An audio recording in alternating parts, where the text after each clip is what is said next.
What's up, guys? This is Hit You Good, your favorite all-American freedom-loving gamer, and today we're getting started by kicking off this new blog post from Battlefield 6 from EA DICE, and they are detailing quite a few changes that are going to occur to the class system on how they're balanced. I have vaguely heard about what this is, and so far I kind of like what I'm hearing, but I haven't had a chance to dive deep into this, so I'm going to read it with you guys and go over some of the main changes. Right now, I am going to skip ahead, and we're going to talk a little bit more about individual class traits, what classes are getting what gadgets. This seems to be kind of a little bit the more interesting thing, and then we're going to catch back up with the beginning of the article.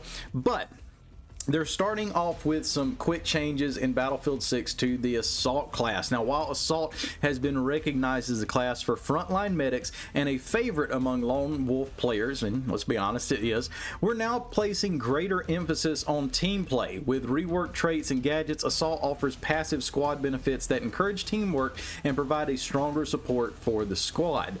The Adrenaline Injector, initially offering a self-healing effect, now clears and boosts resistance to flash and stun effects, enhances tolerance to explosive and incendiary damage, and improves movement speed. We'll feel that this will reduce their self-sustaining perks and differentiate them further from the support class. Alright, I kind of get where they're going with this. You know, I guess this could maybe be kind of used like they did in Call of Duty, even though it doesn't, and for Call of Duty Warzone, but even though it doesn't like completely restore your health, it gives you a boost to movement speed. So if we've got people who have really figured out the movement meta, this is probably going to be a perk for them. But I do appreciate that they are kind of trying to smooth out all the classes, because we did have a lot of people, a majority of people playing Assault in Battlefield 4 and Battlefield 3.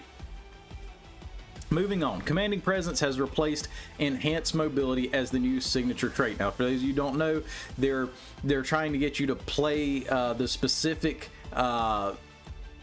classes, so they are offering up signature traits and boosters. Instead of locking it by guns, they're trying to use traits and gadgets, which I think has a nominal effect. But Commanding Presence has replaced Enhanced Mobility as a new signature trait. This trait speeds up capturing objectives for nearby squad members and takes you and your team out of combat status faster. With this new ability, we're taking another step to provide the Assault class with more team-focused abilities. So that sounds like maybe they're kind of leaning towards like a squad leader kind of presence on the battlefield. This is a big deal. If it speeds up the capturing of objectives, that's a huge deal, especially on, you know, maps where you're trying to get to the B flag as soon as possible. That's really pretty good. We're also making a substantial change, I think this was the biggest one, to the gadget pool of the Assault class. We've renamed the Spawn Beacon to Deploy Beacon, and it's now part of the Assault class gadget pool instead of Recon. Now, we all know that Recons in Battlefield 3 and 4, like, it was just kind of a part of the game. For me, it wasn't even that much of a nuisance for them to be able to respawn wherever they wanted to, because, like, well, there are these snipers, and they're forever on this mountain. If you try to clear them off, well, they're just going to respawn right there. You have to actually go up on the mountain, take out their beacon, and then kill them, and then it might be another 2 minutes before they're back up there instead of instantaneously, which obviously, yeah, maybe we need to change that. Although the Deploy Beacon has traditionally been a staple of the Recon class, it hasn't been without its challenges, often being used by solo snipers to redeploy in hard-to-reach places. By moving it to the Assault class, we're intentionally redefining it as a team play tool for the frontline flanking and coordinating squad movement.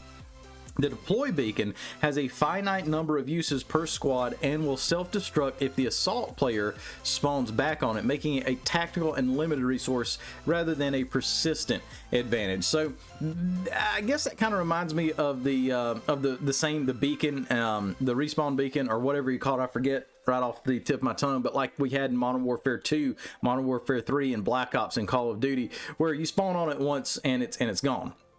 Tactical insertion, that's what it was.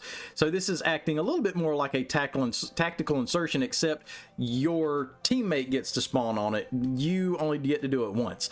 We believe this addresses concerns around Assault being too focused on solo play. I kind of like this so far.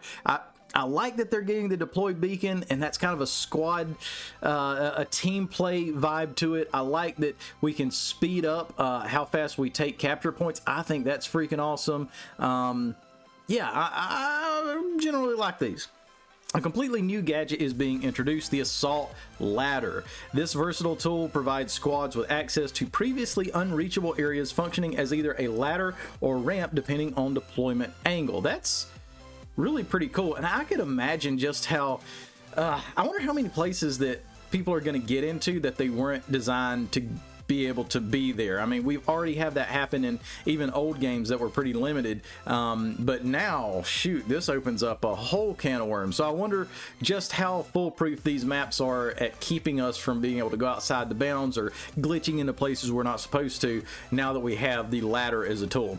As a powerful team play gadget, it enables assault players to lead not just their squad but their entire team over obstacles, gain height advantages, or surprise the enemy in new ways. So I kind of like the direction that they're taking Assault. It's not all about blowing stuff up or explosives or, you know, the best offensive weaponry. It's a little bit more kind of squad leader vibes. So let's go into Engineer, probably one of my favorite classes. We're pleased to hear balanced feedback on the Engineer class, especially in terms of their core role in vehicle gameplay and explosives.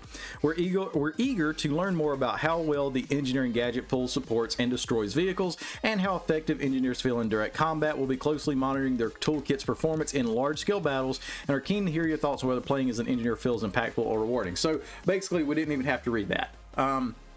You're not doing much. Support. We've received generally positive feedback regarding support, and we're actively evaluating a few key areas for improvement. We're focusing on the refresh rate of supply crates and how well the support's signature weapon buffs contribute to the flow of the game. We want to ensure that support players feel essential to their squads, both in keeping teammates supplied and in boosting overall combat efficiency. And I'm okay with them moving the responsibilities of medic over to support. I think it's really good because I'm going to be playing support a lot more than I used to, instead of just playing Assault in Battlefield 4 or 3. So I'm really kind of digging the class changes that they're proposing. Now, for Recon, we saw the opportunity to strengthen the disinformation and sabotage component of its role. With that in mind, we set out to redefine one of Recon's training paths by removing Pathfinder and replacing it with Spec Ops, a nod to the stealthy, explosive-focused class last seen in Battlefield 2. Pretty cool. This is the path for anyone who wants to take on the stealth function of their squad, providing them with insights on troop movement while quietly operating behind enemy lines. So the first level of Spec Ops, your base class training available from the start, and allows quieter takedowns, crouch, and prone movement. So that's kind of cool. It's kind of like a ghost thing, or stalker perk, I guess. Spec Ops 1 spots nearby enemy gadgets except when sprinting. Okay, I wonder if it does it through walls. I'm very curious because we've had that in the past. Spec Ops 2, going prone takes you out of combat much faster and removes the spot on self. I like that. That's pretty cool. In addition, the Recon class features an active ability at level 3 that lets you call in a UAV to a marked position for passive spotting. That's amazing. Further enhancing your squad's situational awareness. That's pretty dang cool. Together with the Recon signature trait, aim spotting, which automatically spots enemies while you're aiming down sight, you'll be fully equipped to play out the intelligence and counterintelligence role to its full potential. I like what they're doing with this. This actually seems very well metered, well thought out. So let's go back to the top and talk about how what changes we're going to see for open beta.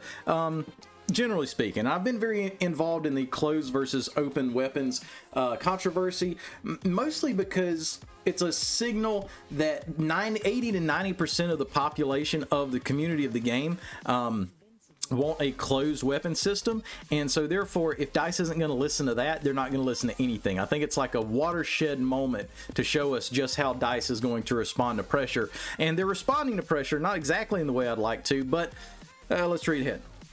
We recently shared our goal to connect both new and veteran players to the Battlefield experience. There have been ongoing discussions about previous class systems, including interest in reintroducing closed weapons to classes as a playlist option. To support different playstyles, we're developing functionality that allows you to choose between closed and open weapon modes. Starting with the open beta, we're starting with a closed weapon conquest playlist in beta. You'll earn full XP progression in this mode, giving you the freedom to play your way. With the open beta inviting you to our largest play session yet, we encourage everyone to try switching between both systems to find out what works best for you. And maps and modes. Oh, and by the way, I do like the fact that this will be an option for portal servers. So, you know, I do hope that people open up some portal servers that just has kind of basically vanilla Battlefield 6 with DLC maps and closed weapon system. You know, I think it's good that that's actually an option, and hopefully we'll see that going forward. I may even open my own server. We'll see what happens. We've been closely tracking player behavior and traversal across the different maps played in Battlefield Labs, such as for the below image of Siege of Cairo. Using this and other data, we've identified several areas across maps that we've zoned in on and changed to better the flow of movement and the pace at which players traverse and fight each other. Several district changes have also been made to the layout of objectives, including improved cover, adjusted objective sizes, and tailored designs to support balanced play for both sides. We've also updated the visual look of objective boundaries and repositioned turrets across the map to further enhance gameplay. They gotta be better. The turrets have to be better than Battlefield 4. I mean, there's no way they could be worse. Put them with a 3-degree aiming radius and inside a bunch of bushes. As we move into the next phase of map testing, our focus will shift even more toward refining these objective layouts and iterating based on player feedback. Expect further adjustments as we approach the final stages of development. We've always loved the fast-paced action of domination and have been exploring the best way to bring revives into the mode, a core element of Battlefield team play that we think really fits. Could you not revive in domination? I've always thought that you could. I don't understand that. I'm not sure if that's maybe a different game mode, because I would think domination is basically just a smaller version of conquest, right? So why would they be getting rid of revives in that, or have to add them back? So I don't know. After seeing positive feedback from players, we're excited to introduce reviving as a new mechanic, adding an extra layer of strategy and teamwork to the experience. So maybe reviving classmates or squad mates. I'm not exactly sure.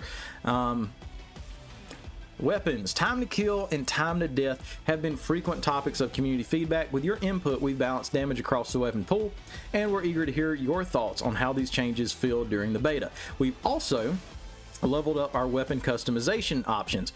I really kind of dig the Pick 100 system. I really do.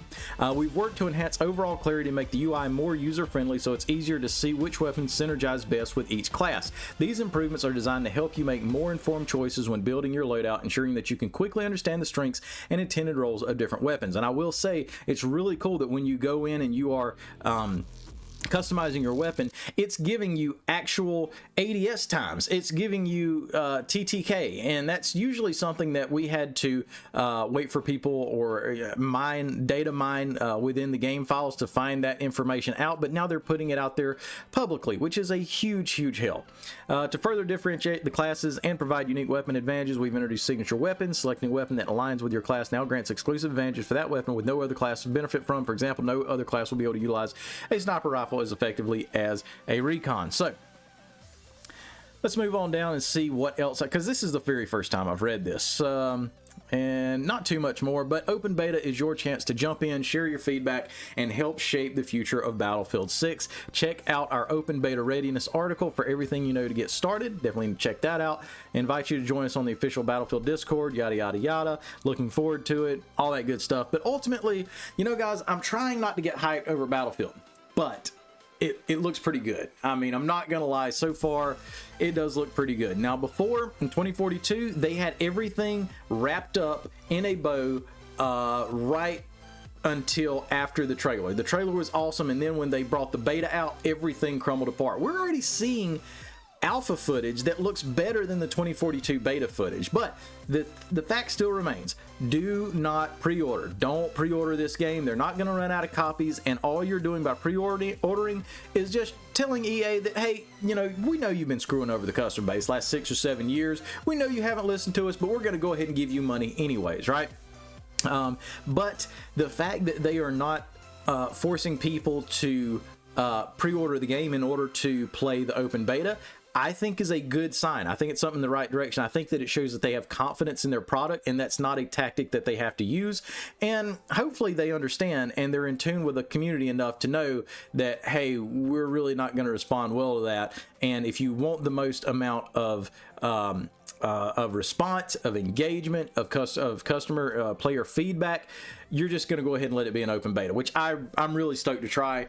And God, I'm longing for the old days of Battlefield 6. But anyways, guys, thank you for watching this. I hope this has been informative. If it has, please drop a like and a comment below. Tell me what you think about these class changes. Tell me what you think about the Pick 100 system. Tell me what you think about Battlefield 6 in general so far, and what your biggest things are that you want to see implemented into the game. I know for me, it's not skill-based matchmaking. It is I'm wanting to see a server browser, and we may be kind of seeing that with Portal, and maybe this is kind of their 50-50 way of solving that problem. As long as there are servers open that we can use the server browser on, and that basically have kind of some vanilla gameplay that we can just default to, I think is going to be absolutely great. But anyways, thank y'all so much for the love recently, all the comments, the likes, the views. Our channel is taking off, and I couldn't be happier. But anyways, guys, thank y'all. Don't forget,